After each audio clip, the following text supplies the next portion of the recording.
Hey guys, how you doing? Ron here with Tech Tips to Go. So in today's video, I want to talk about investing strategies and also, or more on the topic of exit strategies. So let's get into the video.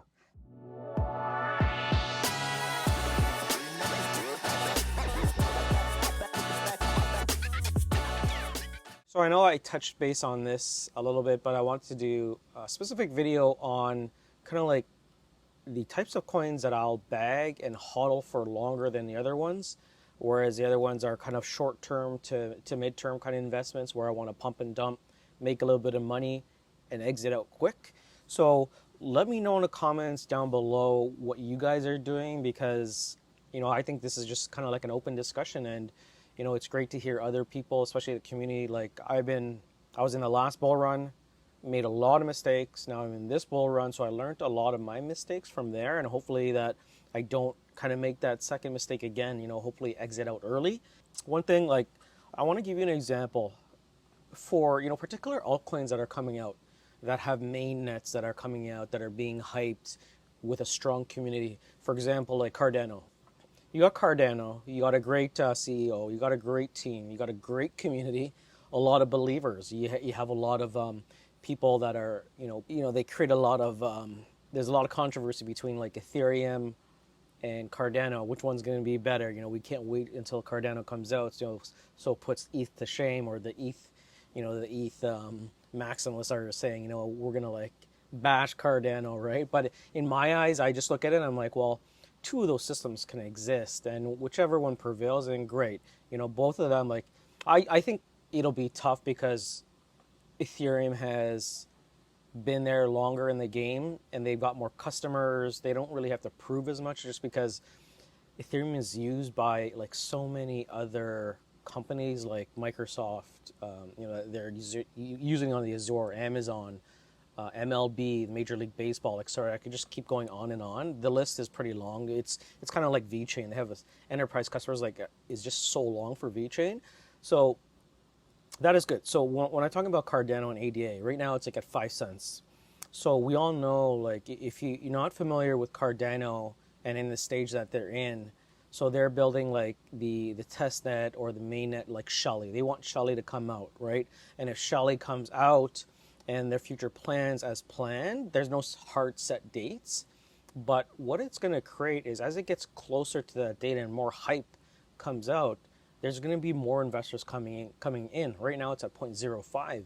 So as it gets closer to that date, so even like I'm going to bag a little bit more of Cardano ADA, and that is more of my short-term kind of pumping dump coin, where I'm not hodling and holding on to it, because I know majority of you guys are like my V fam. So we talk all about Vechain, and a lot of you guys in the community, like, I'm more bullish and long-term, because just the way that market is, right? Because enterprise solutions, we all know that it's not going to take, one night where we're going to explode to like $75. We know the maturity of how businesses and enterprise adopt things. There's some early adopters, there's some mid-term adopters, and there's the late adopters where they're kind of forced to be like, okay, well, we need to get onto the blockchain just because in the long run we'll probably see an ROI, or maybe in the short term, right? And then you got those early adopters that'll adopt the technology because they want to be the leaders, like China, like the president, right, wants to be the leader in like artificial intelligence. And then the second one is blockchain enterprise solution, or blockchain solutions. Now, when you have Cardano ADA, not to say that they're not going to be like VeChain, but I think like in short term, when like Shelly comes out, there's a good chance that more investors are going to come in, and as it gets closer to that date, it's going to pump up the coin. We might see 2x, 3x. We might go to 10 cents, 15 cents. So my short-term plan is, so I bought in at 5 cents. I'm going to rebuy probably this later on this week. I'm just waiting for a little bit of a dip, and then hold. So hold, hopefully maybe earlier, and it just really depends on like when this bull run comes, and then when their main net comes, or their test phase for Shelly, right? So once it comes out, I'm hoping it's gonna not 10x, but go to 10 cents, maybe 7 cents, 8 cents. I'm gonna sell, and then I'm just gonna rebuy back in. So that is my short-term strategy for that. But I have some other coins that I'll talk about, like, which is kind of doing similar. There was probably like 3 other coins that I'm waiting for. I'm just trying to kind of do my due diligence and seeing like, okay, well, how's the community, where, the main thing is like, okay, where they're getting their funding and how many investors are in there, because like what I like to do is like look at the cash flow, like how long can they last, 1 to 2 years with the type of investors that they have and where they're getting their money. What's the volume? What's the trading volume? Are they using some of the shares to kind of fund everything that's going, right, and diluting the share volume? So I kind of look at things like that. So what else? Then I got Ethereum. So Ethereum is kind of more of a long-term play as well. I like Ethereum just because I think, just because it's not like a safe haven, but like you look at BTC, like the 2 leaders, Bitcoin is kind of like store value, hold on to it for long term because you never know what'll happen just because of that hard set supply of 21 million out there. And then you look at Ethereum, the way I look at Ethereum is like it has a lot of potential. Like it has a lot more going for it, compared to like Bitcoin. Like Bitcoin is Bitcoin.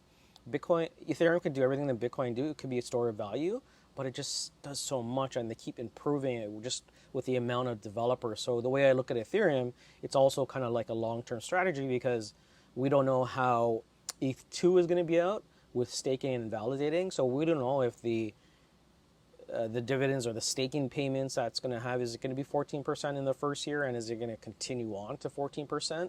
And as ETH goes up and as more institutional investors try and scoop up all of the ETH that they can, there's that supply and demand issue.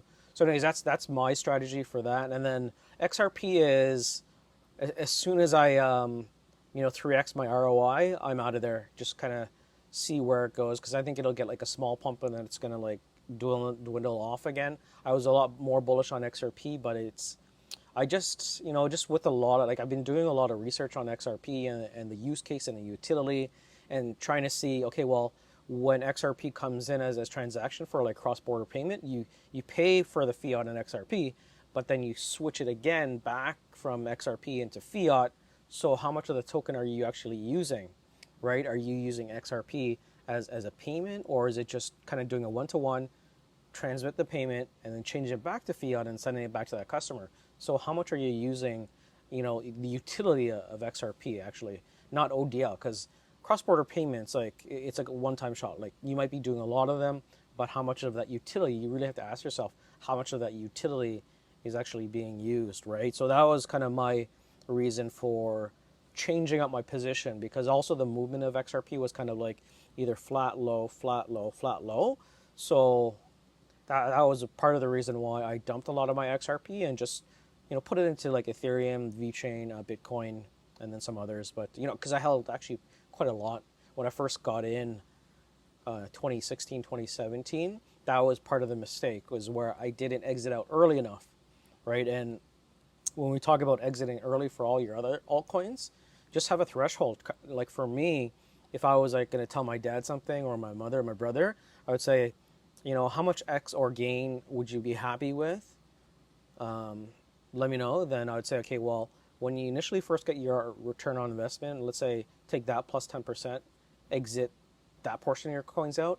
And then when you reach that threshold, let's say if it's $1, exit out, right? Try not to be too greedy, because you never know in these markets, like it could go to $4 and then, tomorrow it's at like 2 cents, right? So anyways, I want to keep it at that. I want to keep it short. And also, guys, I want to thank all of you guys for commenting, subscribing, reaching out to me on Twitter. I really appreciate the comments, especially with the VFam. You guys are like, to be honest, you guys are like family. Like, I really love the comments, whether it's about like, stuff I like about basketball, just jokes, whatever you guys say in there. It kind of makes my day. And anyways, I just want to say thanks, and I'll see you guys in the next one, and to the moon, boys.